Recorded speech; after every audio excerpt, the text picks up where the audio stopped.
पृथ्वी। ये नाम सुनते ही हमारे मन में हमारा खूबसूरत ग्रह आता है, लेकिन अब ये धीरे धीरे मर रहा है। हमने इस ग्रह को प्रदूषित कर दिया है और इसकी प्राकृतिक संसाधनों को समाप्त कर दिया है। अब हम एक नए ग्रह की तलाश में हैं जो हम पर जीवन का समर्थन कर सके। इस समस्या को देखकर नासा ने 2009 में केपलर मिशन शुरू किया। इस मिशन का एक ही लक्ष्य था, हमारी पृथ्वी जैसा एक और नया ग्रह खोजना।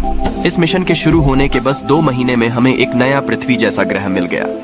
इस ग्रह का नाम केपलर 452b है। ये ग्रह हमारी पृथ्वी से करीब 5 गुना बड़ा है।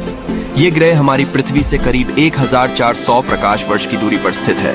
यह एक तारे के चारों ओर घूमता है जो हमारे सूर्य के समान है।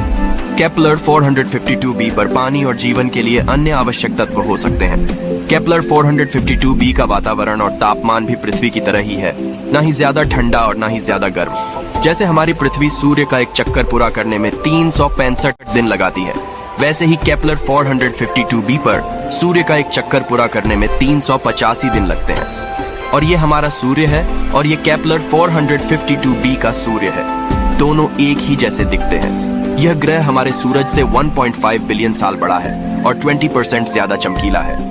लेकिन जैसा आपको पता है, ये ग्रह हमारी पृथ्वी से करीब 1400 प्रकाश वर्ष की दूरी पर स्थित है।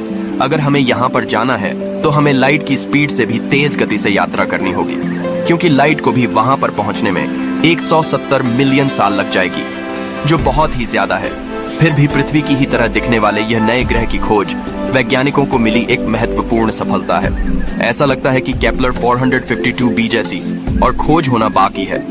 हम अभी भी केपलर 452b के बारे में बहुत कुछ नहीं जानते हैं, लेकिन हम इसे हमारे ग्रह पृथ्वी के लिए एक संभावित आश्रय के रूप में देखते हैं। अगर हम केपलर 452b पर जीवन पाते हैं तो यह हमारे लिए एक बड़ी खोज होगी। यह हमें यह भी बताएगा कि हम अकेले नहीं हैं और इस ब्रह्मांड में कहीं और भी जीवन हो सकता है।